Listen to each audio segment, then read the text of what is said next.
नमस्कार दोस्तों, मैं हूं एसपी चौहान और आप देख रहे हैं आपका अपना यूट्यूब चैनल। आज की इस वीडियो में अपने बात करेंगे हाल ही में हुए exam Mahatma Gandhi English medium स्कूलों के लिए जो एग्ज़ाम हुआ है अभी 25 अगस्त को, उसके कट ऑफ को लेकर।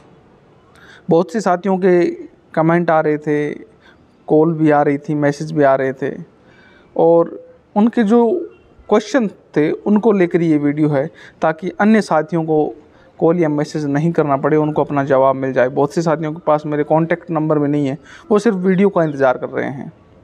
और जाहिर सी बात है, ये जिज्ञासा भी रहती है जब भी हम किसी काम को करते हैं तो उसके रिजल्ट को लेकर, उसके आउटपुट को लेकर बहुत से साथी कमेंट कर रहे हैं। तो इसी आधार पर ये वीडियो है। और सबसे पहले मैं आपको ये बता दूं कि आपको कहीं पर भी मैं आपको ये बोलता हुआ नज़र नहीं आऊँगा अभी 100% सटीक कट ऑफ। पहले कुछ कट ऑफ के बारे में अपनों ने चर्चा की है, वो अलग तरीके की कट ऑफ थी। ये वीडियो बनाने से पहले भी मैं यूट्यूब पर बहुत से साथियों के वीडियो देख के आया हूँ, जहाँ पर मेरे को कुछ ऐसा सुनने को मिला, लेकिन मैं ये कुछ भी बोलने वाला नहीं हूँ। उसके पीछे कारण भी आपको मैं बताऊँगा, क्योंकि जब भी कोई कट ऑफ निर्धारित होती है तो उसके लिए कुछ आंकड़े अपने को चाहिए भी उस सीट के लिए कितने दावेदार हैं। सबसे पहली बात। दूसरी बात, उस सीट के जो दावेदार हैं उनकी क्राइटेरिया क्या है। जैसे इस बार होम डिस्ट्रिक्ट वालों को 10 नंबर का बोनस है, बाहर वालों को 10 नंबर कम है। अब कैसे डिसाइड कर सकते हैं आप? सवाल ही पैदा नहीं होता। सब अगर किसी ज़िले में 20 सीटें हैं और वहाँ के लोकल 20 लोग ऐसे हैं जिनके नंबर 50 से ऊपर हैं, तो आप कैसे बता सकते हो कट ऑफ 60 नंबर रहेगी या उससे कम रहेगी? तो संभावनाएं मैं इस वीडियो में आपको ज़रूर बता सकता हूं भाई, अगर आपके इतने नंबर बनने हैं तो आप अपने सिलेक्शन के बारे में सोच सकते हैं, और इससे कम है तो आप सोचना बंद कर दीजिए। बस इतना होगा।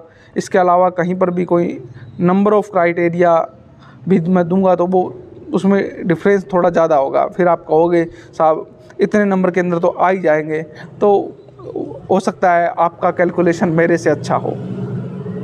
लेकिन ये वीडियो बनाने का उद्देश्य सिर्फ इतना था कि बहुत से साथी वीडियो का इंतज़ार कर रहे थे और काफ़ी दिनों से अपने आपस में रूबरू भी नहीं हुए थे, तो सोचा आपके साथ कुछ चर्चा हो जाए और आपके सवालों के जवाब भी आपको मिल जाए। तो शुरू करते हैं आज का वीडियो। सबसे पहले अपने बात करते हैं, इसके अंदर कई फॉर्म भरे गए, जैसे लाइब्रेरियन का, पीटीआई का, विशेष रूप से अध्यापक लेवल 1 और अध्यापक लेवल 2 और प्रिंसिपल। तो प्रिंसिपल, लाइब्रेरियन और पीटीआई, ये 3 जो पोस्टें हैं, इसमें नंबर ऑफ कैंडिडेट और हर ज़िले में जो सीटें हैं उसके अकॉर्डिंग और पेपर के लेवल को अगर अपने देखें, क्योंकि पेपर का लेवल भी अपने आसान नहीं कह सकते हैं। अगर 51,000 लोगों ने इस एग्ज़ाम को दिया है तो मेरे को लगता है अखबार वालों को खूब सुर्खियां बटोरने का मौका ये एजुकेशन डिपार्टमेंट देगा, क्योंकि उसने पेपर का लेवल इस प्रकार बना दिया भी 25,000 के समथिंग लोग तो मेरे को लगता है पास ही नहीं होंगे। भी हिंदी पढ़ने वाले को इतने हार्ड सिनोनिम, एंटोनिम्स और जो पैराग्राफ, पिछले 30 नंबर का जब पेपर हुआ था तब 2 पैराग्राफ दिए, अब की बार एक ही पैराग्राफ, इतना लेवल हार्ड। हिंदी पढ़ाने वाला टीचर इस लेवल का पेपर कैसे कर पाएगा? या जो पीटीआई हैं वो इस लेवल का पेपर कैसे हल कर पाएंगे? मेरे को लगता है जितनी उनकी पोस्टें उतने टीचर वो पास ही नहीं होंगे। तो जो पीटीआई हैं, प्रिंसिपल हैं, लाइब्रेरियन हैं, अगर ये पास भी हो जाएं तो मेरे को लगता है उनके चांसेस हैं अपने होम डिस्ट्रिक्ट में जाने के लिए या एमजीसीएस विद्यालय में जाने के लिए। इसके अलावा लेवल 1 की मैं बात करूं तो लेवल 1 की खूब सारी सीटें हैं और लेवल पेपर का अच्छा था, तो जिसके भी 45-50 क्वेश्चन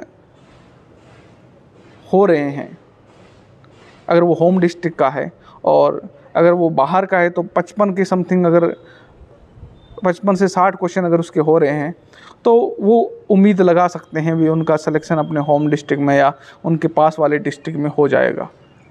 इसके अलावा मैथ साइंस और इंग्लिश लेवल 2 की मैं बात करूं तो मैथ साइंस और लेवल 2 इंग्लिश की सीटें आपको सभी को पहले से पता है भाई संविदा कर्मियों के माध्यम से भर्ती गई थी। हाँ, अब कुछ सीटें क्रिएट हुई हैं। तो जो ज़िले हैं जैसे हनुमानगढ़ हुआ, चूरू हुआ, गंगानगर, जयपुर, चूरू, सीकर, ये ज़िले जहाँ पर सीटों की संख्या 50 से 60 है, उनमें कंपटीशन हार्ड रहने वाला है। इंग्लिश में तो विशेषकर, क्योंकि इंग्लिश सब्जेक्ट वालों के लिए 80 क्वेश्चन तो इंग्लिश के थे, 20 योजनाओं के थे। तो इंग्लिश वालों का एवरेज स्कोर मैं मानता हूँ लगभग 75 से 80, क्योंकि 50 सीटें हैं उन ज़िलों में।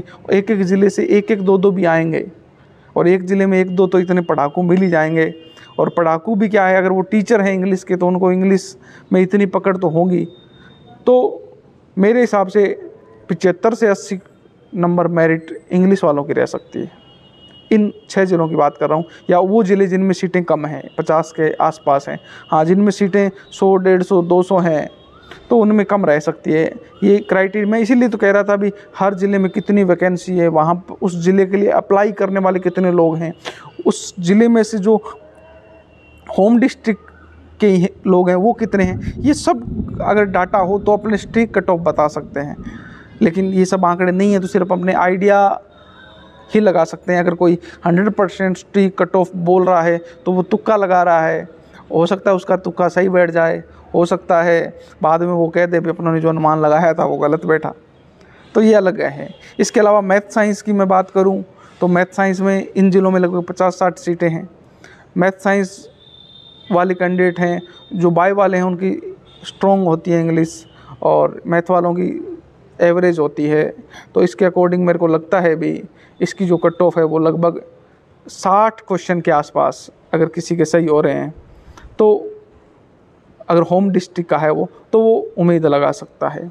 और अगर अदर डिस्ट्रिक्ट से आप जाना चाह रहे हैं तो लगभग 65 क्वेश्चन अगर आपके हैं तो उम्मीद आप लगा सकते हैं भी इन ज़िलों में आपकी पोस्टिंग हो सकती है। और जो अन्य ज़िले हैं जिनकी वैकेंट सीट का मेरे को पता नहीं है, और अगर सीटें इसी के आसपास हैं तो स्कोर यही रहने वाला है, और अगर सीटें ज़्यादा हैं तो उसके अनुसार कट ऑफ रह सकती है। स्ट्रिक्ट कट ऑफ हम नहीं बता सकते हैं कि मैंने कि बताया अभी आंकड़े उपलब्ध नहीं हैं जो चाहिए। सिर्फ ये वीडियो उन सभी साथियों के लिए जो सिर्फ मेरे वीडियो का इंतज़ार कर रहे थे या मेरा व्यू जानना चाह रहे थे, तो उनके लिए वीडियो था। आशा करता हूँ आपको ये वीडियो अच्छा लगा होगा। फिर मिलता हूँ ऐसे ही एक अन्य वीडियो के साथ। तब तक जय हिंद, जय भारत।